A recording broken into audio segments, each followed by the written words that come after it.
Good afternoon and welcome to the PASS Database Administration Virtual Chapter Meeting. My name is Julie Blomquist and today we're going to have a lecture by Mahatma Jungmann on things you can find in the plan cache.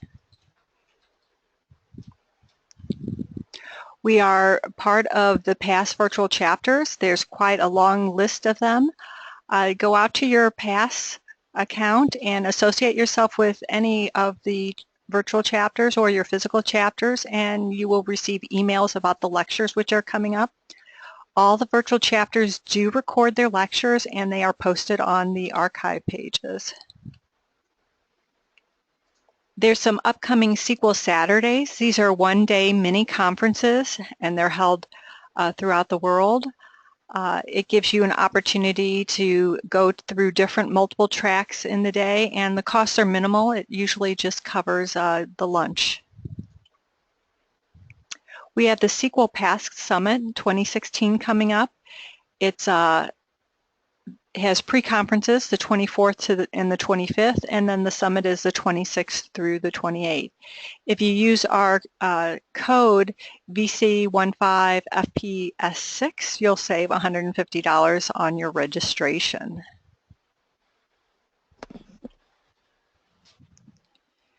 So, like I mentioned, there are a lot of ways to stay connected. There are a lot of local chapters as well as virtual chapters. So,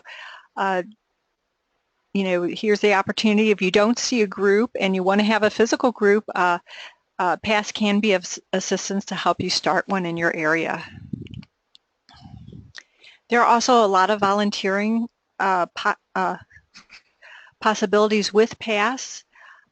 Please, contact the organization if you're interested in volunteering and helping with PASS. We also look for nominations for volunteer recognition. And then this is how you can get in contact with PASS. But go take your PASS account and associate it with all the virtual chapters and physical chapters, where you'd like to get information. It's a wealth of education that's available. Today, Mahatma Jungmann, he's a data platform MVP and a senior consultant and the data professional manager at Madeira Data Solutions. He's been working with SQL Server since 2002, and today he spends his time consulting, mentoring, teaching, and speaking about SQL Server. He also co-hosts SQL Server Radio, which is a podcast for SQL Server professionals. And he is passionate about the SQL Server technology and the community. So I'm going to change the presentation over to you. Welcome, and we appreciate your lecture. Like I mentioned, this is being recorded, and we will save questions to the end unless there's places in the presentation that you would like to take questions. Great. Okay, thank you, Julie, and thanks for everyone for joining me for things you can find in the plan cache. And this session is called Things You Can Find in the Plan Cache for a reason, because you can find lots of stuff in the plan cache, and we will talk about it. And one more thing I want to emphasize is that the plan cache is basically your workload. And once you get to know the plan cache, you get to know your workload, and you get to know which queries run on your system and which queries you need to optimize in order to bring your system to a better state. So as Julie said, my name is Matan Jungmann. I work for Madeira Data Solutions. We are a global consulting company.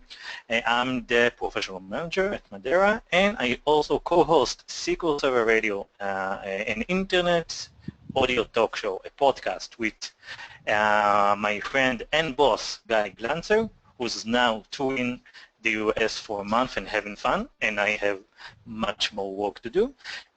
So a podcast is a very nice way to learn while you jog or while you commute to work or while you're washing dishes. We have lots of listeners, and if you haven't checked it out yet, please do. Maybe you'll like it. So let's talk about our agenda. We'll get to know what the plan cache is. We'll know about ways to explore it, and then we'll talk about ways to leverage it and to identify the problematic queries using it and acquire some skills for identifying the problematic queries and fixing them. So when we hit F5 in Management Studio, each query has to go through a few engines. The first engine is the parser, which has to go over the query and check the syntax to make sure that the query is valid, that the select is before the from, and the from is before the where, and we don't have a syntax problem, and so on and so on. After the parser goes over the query, it passes something that is called a parse tree to another engine that is called the algebraizer, and the algebraizer performs an operation called binding.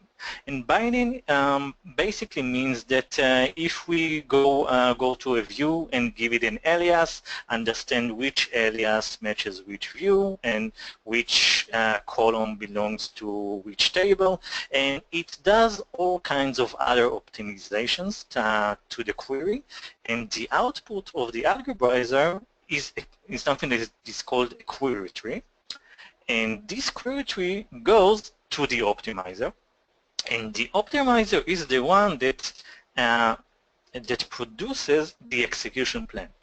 And the role of the optimizer is to find an execution plan that isn't necessarily the best one, but a plan that is good enough. It starts because if the optimizer would try to find the best plan each and every time, it could take it ages, and we want our queries to actually execute and not only being optimized and generated. And this process, as you might think, is expensive. And let's start seeing for a short demo that will show us how expensive it actually is. So we'll go here to Management Studio, and we'll use the good old Northwind. And what we do here is we have a loop of 5,000 iterations, and in each iteration, I just concatenate another value. We start from 1, and we will get up to 5,000, actually 4,299. And we will start executing that, and we'll start seeing how much time it takes, and then how much memory it actually takes. And it will take a few seconds. We let it run.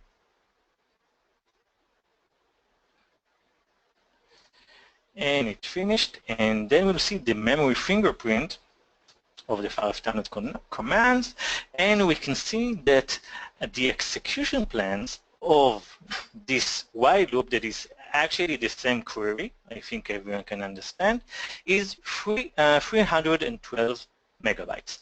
Now, this may not sound like a lot, but if you multiply that and take that to a real production system, you can see that these numbers can add up, and instead of us leveraging our cache for actually caching data, we're just wasting space for plans that we don't really need. So we'll go back to the slides, and the process is expensive in terms of query execution time, in terms of CPU, because generating an execution plan is a CPU-heavy operation, and in terms of memory, as we saw. And the solution is to save the plan, generate it once, and reuse it again as many times as we can. And we will see how we can do it later on in the presentation.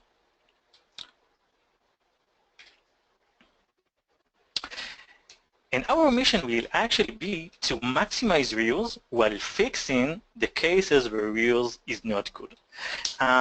Let's say you have an OLTP system and you have a stored procedure that is executed 1,000 times a second. In that case, I would really want to reuse an execution plan.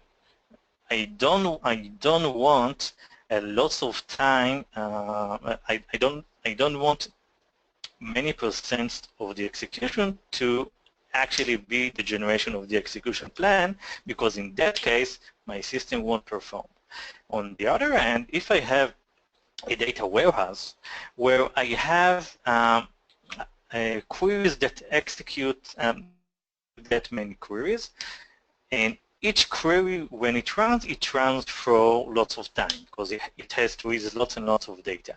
In that case, I don't mind too much for reuse. My main intentions are to get the best execution plan that I can. So these are the two edges, the two main cases to decide whether I want reuse or whether I do not want reuse, or reuse is not that important. And of course, there are many cases in the middle, and we'll have to decide when we want reuse and when reuse is not that important. Okay, so what is the plan cache? The plan cache is built out of 4 cache stores. The first one is for object plan store, procedures, triggers, functions, and so on. The second one is for ad hoc and prepared plans, and what prepared means is just a fancy word for a parameterized query that can come either from the application or using SP execute SQL and so on. And we have another store for boundaries and another one for extended procedures. For this presentation, we will focus on the object part and the ad hoc part. Now, the plan cache steals, quote-unquote, its memory from the buffer pool. And as we said, excuse me, it takes the memory from the buffer pool, and space that it takes won't be able to supply the need for caching data. So the bigger the plan cache is, it takes more more cache space from the buffer pool and from our options for storing and reading data fast. Each store is basically a hash table for anyone who's interested in the internal part, and it has an age-out algorithm in order to decide which plan needs to go out of the cache in order to make room for new plans. So generally speaking, it's based on LRU, least recently used. Plan that isn't used that much will go out of the cache before plan that is used very, very widely. Okay, so diving in, how can we interrogate the plan cache? The first view is sysdm exec cached plans, and let's say we have a batch with 20 queries. If we go to sysdm exec cached plans, we will see only one row for the whole batch. In sysdm exec query stats, for the same batch with 20 queries, we will see 20 rows, and we can actually see more information than in sysdm exec cached plans. Functions. Sysdm exec SQL text lets us know what the text of the batch or query is actually is. And by using the statement start offset and statement end offset in sysdm exec exec query stats, we'll be able to see the text of each and every query inside the batch. The next function is sysdm exec query plan that will allow us to see the execution plan of the batch. And another kind of similar function is the sysdm exec text query plan. So what's the difference between exec query plan and exec text query plan?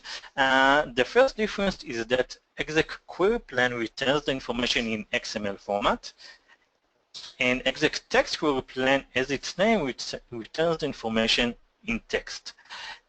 But once we pass that to XML, we can see the execution plan, and we also have the ability to pass the statement start offset and statement end offset in order to get the information at the query level. For sysdm exec query plan, let's say we have a batch of 20 statements, we'll get all of the execution plans for each and every query, and that can be quite frustrating when we're trying to to interrogate a specific statement inside the batch. And we can do that with SysDM exec text query plan. There are some rare cases where casting to XML from text query plan won't work, and that cases are when the nest level of the XML is bigger than 128. There are not too many cases where this is the case. So let's see those in action. The first DMV is SysDM exec cache plans. Let's see that. As we can see, we don't see too much. Let's actually warm up the cache. We have a procedure to do that. So let's warm up. And we can see SysDM exec cache plans. We can see some rows for each batch that we ran, and we can see that we have a compiled plan, object type proc or prepared or ad hoc, and so on. The second DMV is SysDM exec query stats, and here we can see now. For this presentation, I have some weird bug. It's SQL Server 2016, and for some reason, every few seconds or minutes, my plan cache is just cleared away. So I don't know what the problem is yet. I think the product team needs to know about this problem. I hope they know. So what we will do is we'll find we have a procedure. I have a procedure called. Give me a few seconds to find it. That will warm up the cache. Well, it's called populate cache. Let's find it. Great, and we'll take it up. I'm sorry about that. We'll populate the cache and stop it for now, and we can see here that in SysDM exec query stats we have lots and lots of information. We have the plan generation now and execution count and creation time, last execution time, and many more columns that can help you interrogate your system.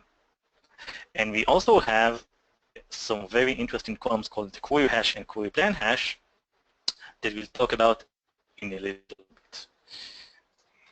So I will take that and do Control C, because we'll have to populate the cache a few more times because of this bug. And now let's see SysDM exec SQL text and SysDM exec query plan. What we do here is select from SysDM exec query stats and cross-apply to SysDM exec SQL text in order to get the text of the query. We pass the SQL handle, and to SysDM exec query plan, we pass the plan handle in order to get the execution plan. And if we play with the statement start offset and statement end offset in order to get the information at the query level. So let's see if we have information. Oh, the plan cache was wiped again. Yes, it was. So let's populate cache for a second and execute the query. And we can see here we have lots and lots of queries. And if we hit the query plan here, we can see the execution plan of the query. And of course, all of the scripts will be published after the presentation.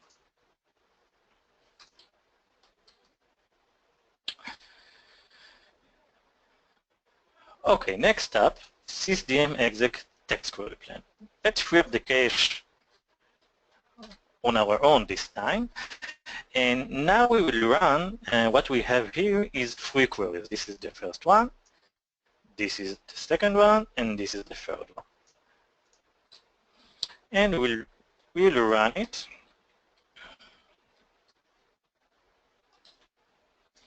And now we will see the difference. I will run the 2 queries, one from SysDM exec query plan and the next one from SysDM exec text query plan. And as we can see here, we see the three queries. We see the running statement and the whole batch. And at the query plan, for the first query that uses system and the query plan, we can see that when I hit the execution plan, I see the execution plan for all statements. So again, for a batch with 3 statements, it's not too bad. But for a batch with 20 statements, it can be quite frustrating. So that's why we have system exec query plan, and when I hit the execution plan, I can see the execution plan for each statement. This is the first one, this is the second one, and we have the third one at the bottom.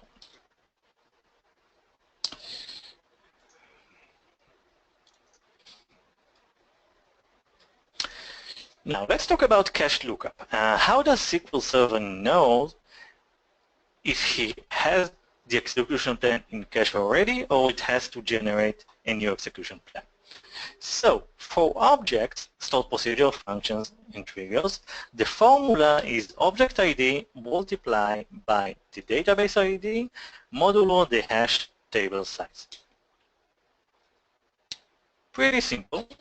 For ad hoc and prepared statement, this is the same formula, but for the object ID, we require a query text, a hash of the text is calculated, and that's why an exact text match is needed. So let's say I have 2 queries that are basically the same, but have one query has a tab and the second one has space at the end. For SQL Server, those are 2 different statements, 2 different queries, and we'll get different execution plans, not necessarily different in terms of different execution paths, but each one will get execution plan, and we are wasting space inside the plan cache. Excuse me. And also for reals to be possible, we have set options, we have the user ID, which is actually the schema ID, the database ID, and more. One of the most common problems or cases where we get more than one execution plan is, let's say, when we execute a query from the application or when we execute a query from Management Studio. Visual Studio, by default, has an option called await abort, which is set to on, and in Management Studio it's set to off. So there are cases where we will get 2 execution plans, and in some cases we will get 2 different execution plans, and then we get to some weird situations where in Management Studio the execution plan is good, the query runs well, and from the application the query runs very slow. We'll talk about those cases. They are mainly because of something that is called parameter sniffing. We'll talk about it, but this is the reason we get 2 plans, mainly because of set options. So common problems with ad hoc, lots and lots of plans with a use count of 1. Let's say we have a system where the application doesn't parameterize its queries and just sends the query as text. So each and every time the screen or the application generates a plan, we get different text, and for this specific text we have to get a new execution plan. Another scenario is a system we give to analysts to perform many queries and calculations that they need. In those cases they just write SQL and they write lots and lots on SQL queries, and each and every query will be executed only once, or each and every text will be executed only once, and we get lots of plans with use count of 1. Now, these are not necessarily user queries. Those can be queries from Loopnet, queries with the exec dynamic SQL queries. Those can be system queries as well. So how do we identify that? We will search for ad hoc plans with a use count of 1 and see how bad the situation in our system is. Let's see a demo about that. So we'll clear the cache and run those 3 queries. And as you can see, this is the same query. In this query, we have all of the text in the same line. In this query, we have a new line in the tab. And in this case, we have 2 new lines. And now we will execute that and take a look at how our plan cache looks from system exec cache plans and system exec SQL text. And as we can see, we have the same result, and we have 3 different execution plans. Each one takes 16K. So again, it's not too much, but if your plan cache is bloated with thousands and tens of thousands of plans, these numbers start to add up.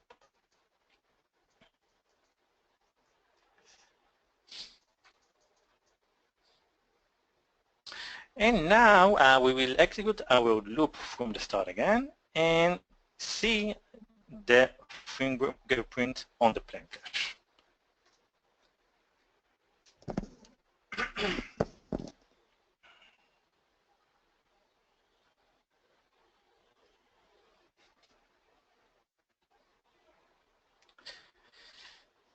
So as we can see again, we have 5,000 plans, and those 5,000 plans take 312 megabytes in cache, and we can see that we have lots and lots of plans, each one with the use count of 1. So this is a big waste. So what we can do to fix it. The first option is to set to use an option called Optimize for ad hoc workloads. And what Optimize for ad hoc workloads means is that for the first time that we get a query, we will generate an execution plan, we will execute the query, of course, but we won't cache the execution plan. The second time this same query will get to SQL Server, we will save the execution plan. And that way SQL Server said, okay, this is the second time. Most probably this is a query that is used a lot, so I will cache the execution plan. And this way we can lower the amount of memory that the plan cache takes in those cases where we have lots and lots and lots of ad hoc plans. So in order to do that, we need to set show advanced options on or SP configure, and then set optimize for ad hoc workloads on. And now we will do the same thing. We will run the same loop with 5,000 queries and see the memory fingerprints. So again, a few seconds.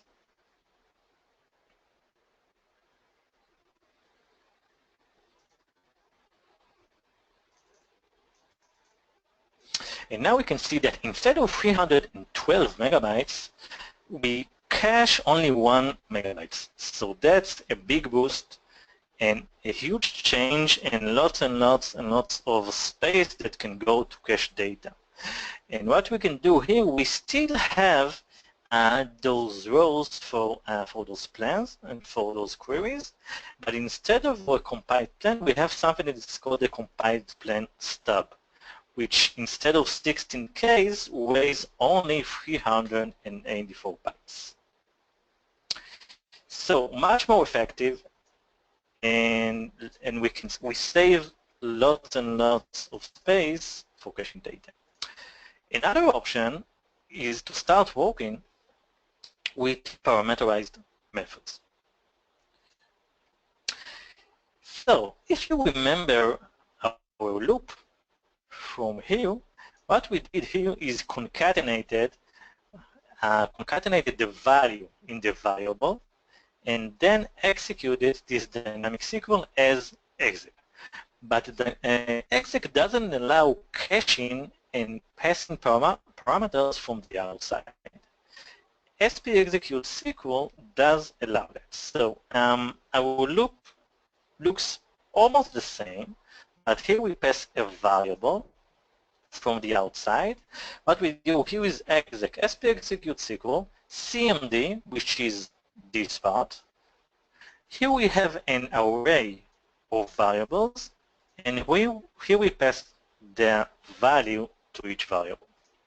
And once we execute that, don't blink, but this finished very, very fast, in less than a second. And now that we look at the plan cache,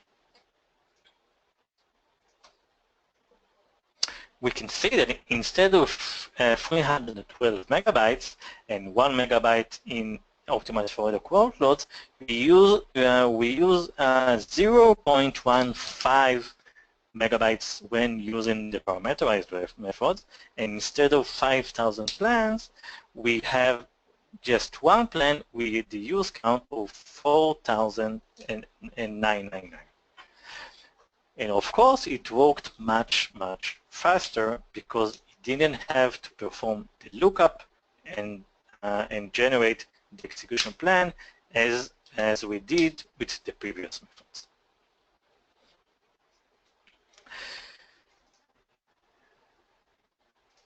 Okay, so let's finish with the ad hoc part. So as we said, the optimization options are optimize for ad hoc workloads or switch to parameterized methods. Another option is to turn on forced parameterization, but I won't get into that too much. Basically, SQL Server has two options where it can automatically parameterize queries. One is simple parameterization. For very simple queries, SQL Server will sometimes parameterize the queries on its own, and things will usually run faster, but not always. Forced parameterization means that I tell SQL Server parameterize as much as you can, as much as you want. And it will basically try to parameterize everything, and this is actually in most cases it will actually won't be good, so be very careful, and that's why I don't talk about it too much. So our first recommended query is this query. We check for ad hoc plans with a use count of 1 from the plan cache. If you've seen lots and lots of plans like that add up to many gigabytes, you might need to consider using optimized for the workloads and or go to parameterized methods.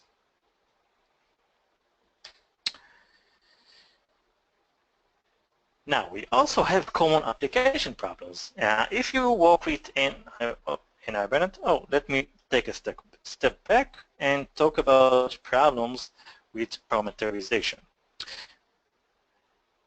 So we will clear our plan cache again, and parameterization has problems too, or I will put it else in a different way. When we use parameterization, we also have to watch out for a few things. So we have SP execute SQL. We have the same query here and here, but here in the array we pass a last name of n-voucher 7, and here a last name of n-voucher 6. And once we execute that, we can see that we have 2 execution plans instead of 1. We don't get reuse. And this is because we passed a different size for each one of the variables. And this is something that happens for lots of times if you don't define the sizes yourself. And in cases where you used ORM tools like an Hibernate or Entity Framework, in some cases they will pass n-voucher 6 or 7 depending on the value that is passed. So watch out for that.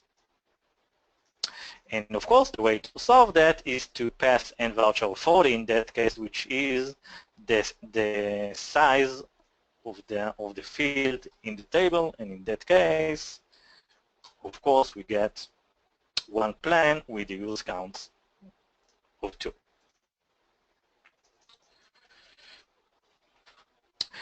Okay, so common application queries and Hibernate string parameter lengths are supplied according to each specific execution, and the solution is to use an option called prepare SQL in the parameter. Linked to SQL and entity frameworks, same problem as in Hibernate. It was actually solved in .NET 4.0, so if you work with .NET 4.0 or up, most likely you're okay.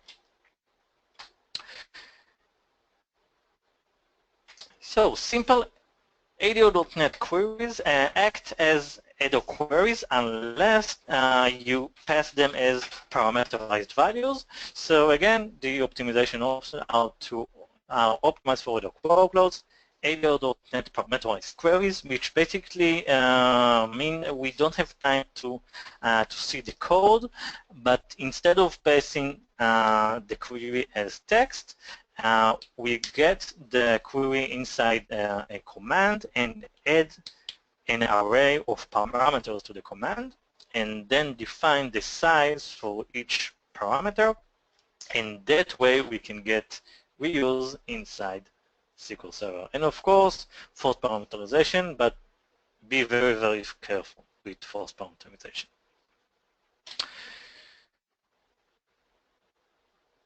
Okay, our second recommended query, I mentioned the query hash column.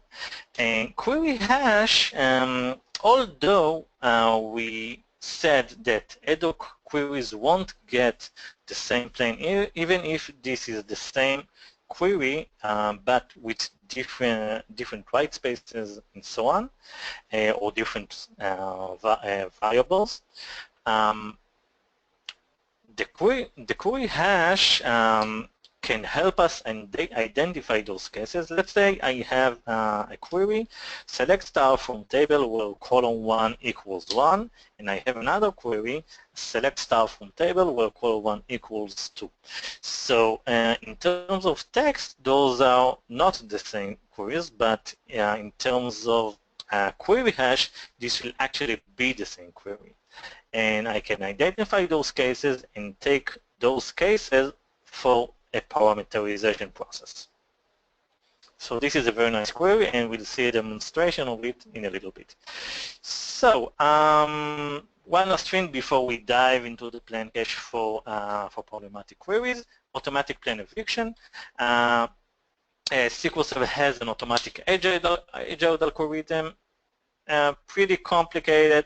I don't want to get into that. I will post the slide deck, and anyone who's interested can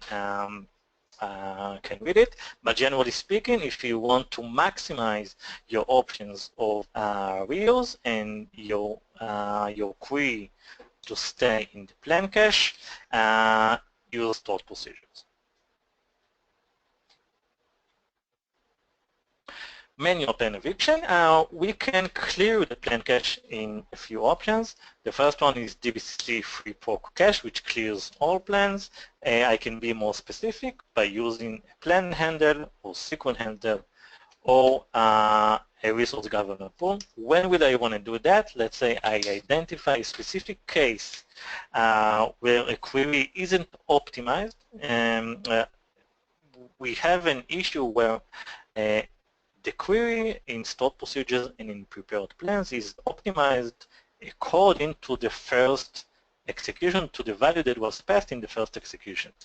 And this is called parameter sniffing, and in most cases it will be good, but in some cases, like where I have a table with 1 million rows of the same value and one row with another value, let's say I optimize the stored procedure for the specific value, for the one value, it won't be good for the other value.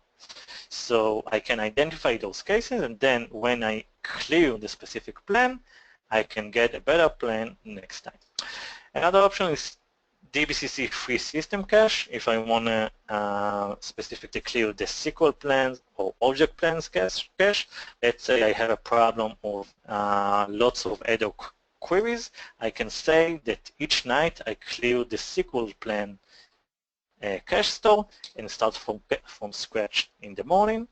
And undocumented DBCC flash proc in DB, flash all of the plans of a specific database. Okay, before searching for problematic queries, Julia, are there any questions up till now? Yes, we do have a few.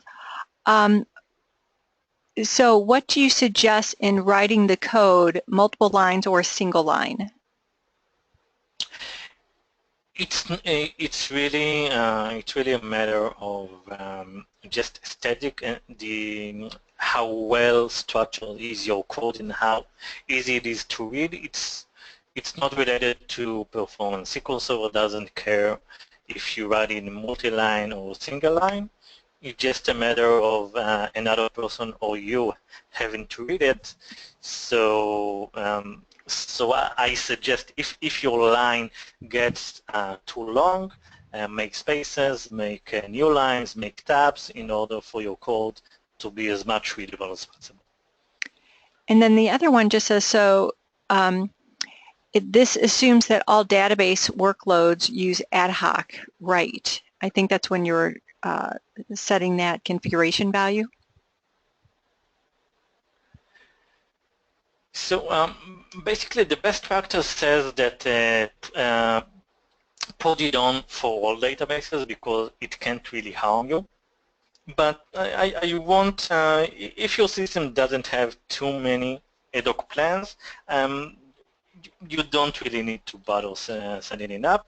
Its main benefit is when you have lots and lots and lots of ad hoc plans that it's called plan cache bloat, that bloat your plan cache with single-use plans. In that case, you should consider turning it on. And did I answer the question? Yes, that's all that's all the questions that we have right now. Great. So now that we know how the plan cache works, now we can go on and search for problematic queries inside the plan cache. So we can answer questions like, which queries are most I/O or CPU or time intensive?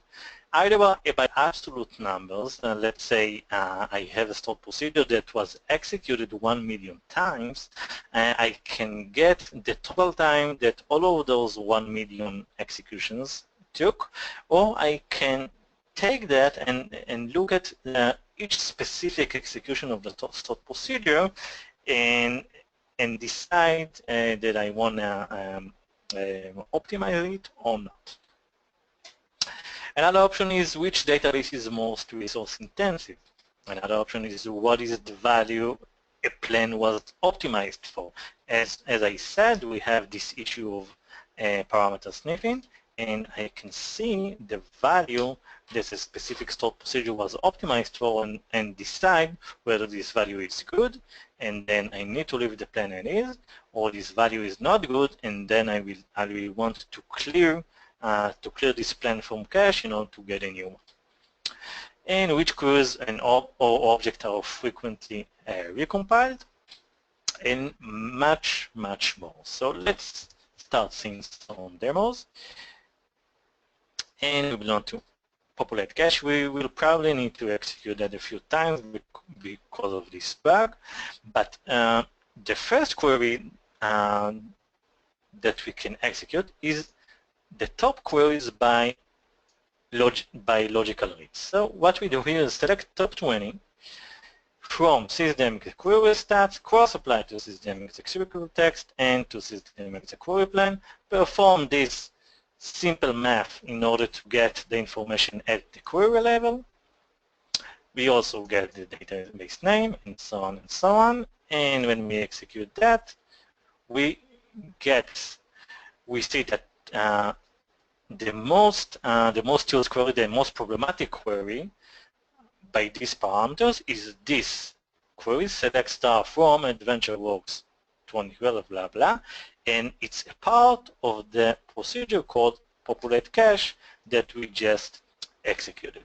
So we can see that even though we're inside this stored procedure, the stored procedure is not necessarily the problem. This query is the problem, and then we can take it out and optimize that in order to make our system run better. Another option is to show the top top queries by execution duration. So this time we take the total elapsed time and divide it by the execution count. And that way we get the average number of seconds of the average execution time for each specific query. And we can see that the elapsed time per execution of this insert took this kind of time, and so on. Of course, in your production systems, it will make more sense and produce some more common and rational values. And what I want to emphasize is that I divided by 1 million in order to get the information in seconds, because the information is stored in microseconds inside the DMV. Another thing that we can do, excuse me, is again use the query hash column, and this way we can see the top resource in intensive query families. And by family I mean this query belongs to the same family as this query, and so on and so on, because as we can see this is the same query, we just concatenated here 704 and here 455, and so on and so on. And of course we have select queries and so on and so on, and if the plain cache wasn't wiped, we will be able to see that, and it was, so we will populate cache again. And what I did here, I did some cross-apply into an inner query in order to get an example of a query for each specific hash. So now that we execute that, well, let's wait a few seconds.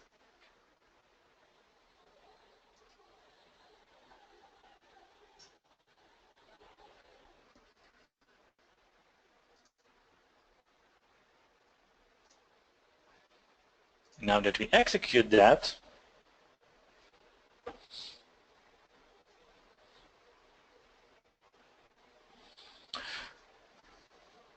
we can see that, for instance, this insert ran 4,000, almost 5,000 times. We know this insert. The sum elapsed time was this big number, and when I can see that, I see the number of distinct plans is almost 5,000. I can take that insert and take it to the parameterization process, because it just plots my plan cache, and when I parameter take it to a parameterized method, I can benefit a lot. Okay, another example, I want to see what is my most resource-intensive database, and for instance, I can take this database out to another server so it won't hurt other applications. So I execute the query, and I can see that in my case, master is a top resource-intensive database. And after that, NoPrint, and after that, I have a database called Hackathon, and so on and so on. It can be an interesting query to run on your consolidated systems, where you have lots and lots of applications that are bad neighbors to other applications. You can see what is the worst neighbor and take it out to another server. Find the value a slot procedure was optimized for. So what I do here, system exec query stats, system exec SQL text, system exec query plan.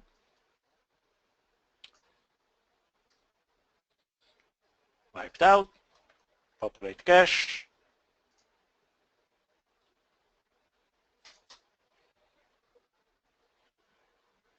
And we'll stop it.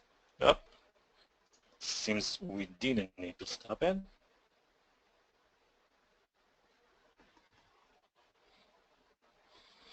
We'll give it a few more seconds.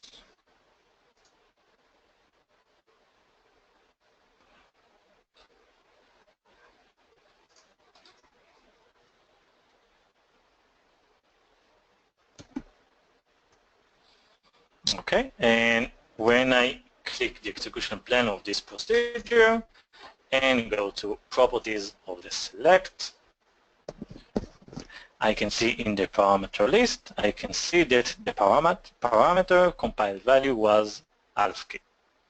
And now I can decide whether I want this plan or I don't want this plan.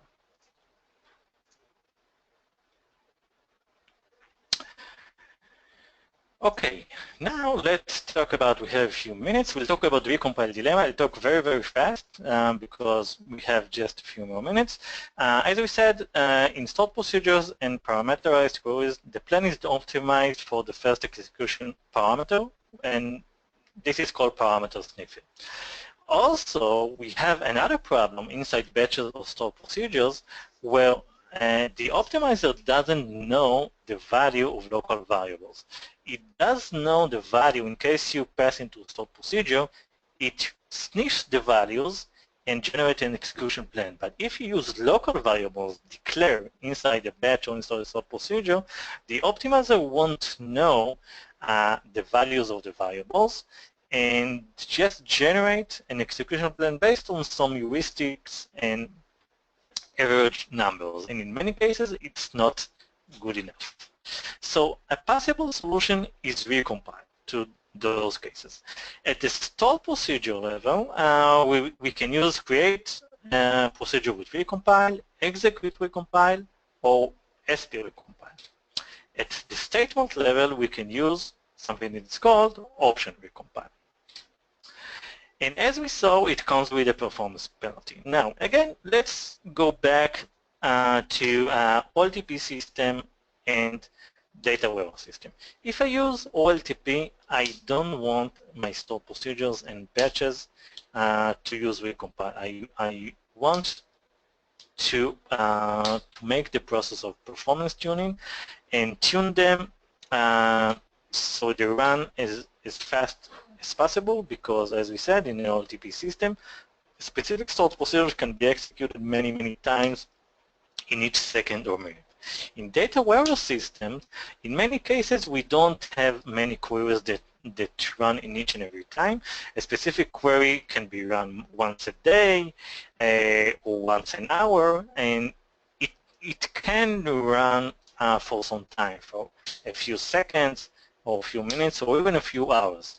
In these cases, I don't mind the step of generating the execution plan, because relative to the time of the execution of the query, the time of generating the plan is not meaningful. So so these are the factors.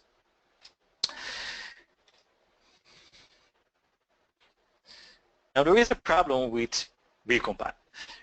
And recompile ruins the statistics we rely on when querying the plan cache. Create procedure with recompile actually means generate a new plan on each run and don't cache it. So if you create a procedure with recompile, you'll actually won't see it in the plan cache. Execute recompile means generate a new plan for this one and don't cache it for this specific run. And option recompile means generate a new plan on each run, set the execution count of the statement to 1, and increase plan generation number by 1. So it can skew our numbers that we rely on when querying the plan cache. And now again, I want to emphasize, don't take it as don't use recompile at all. Sometimes we need to use recompile, but just make sure that you know what recompile actually means. Other solutions: if you have a local variable problem, you can pass the values as parameters from the outside.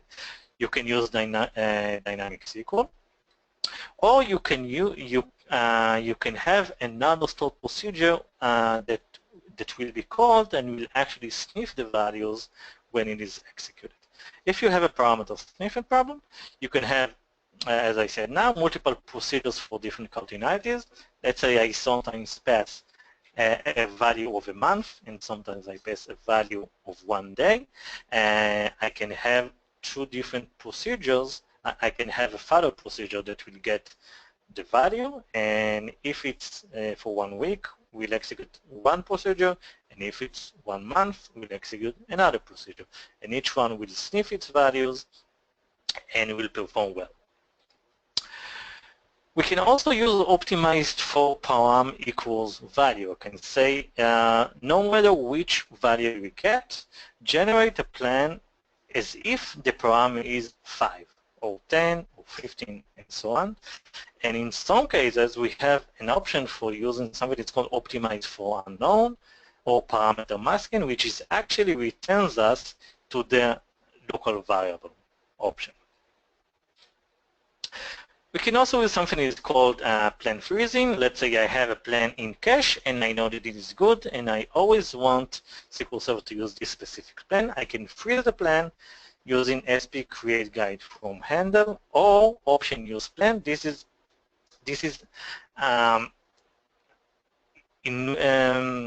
pretty ugly, but it's nice that it works. You just take the XML of the plan, use option use plan, and just paste the XML. So again, a little ugly, but in cases that it works, it's actually nice. So use it only when you really need, but in some cases you can use it. Okay, and the last part of the session is query execution plan XML, and this option allows us to have a side view of the plan cache. We can get inside the execution plan XML and aggregate the data and produce some insights. And that can answer questions like, which plans suffer from missing indexes?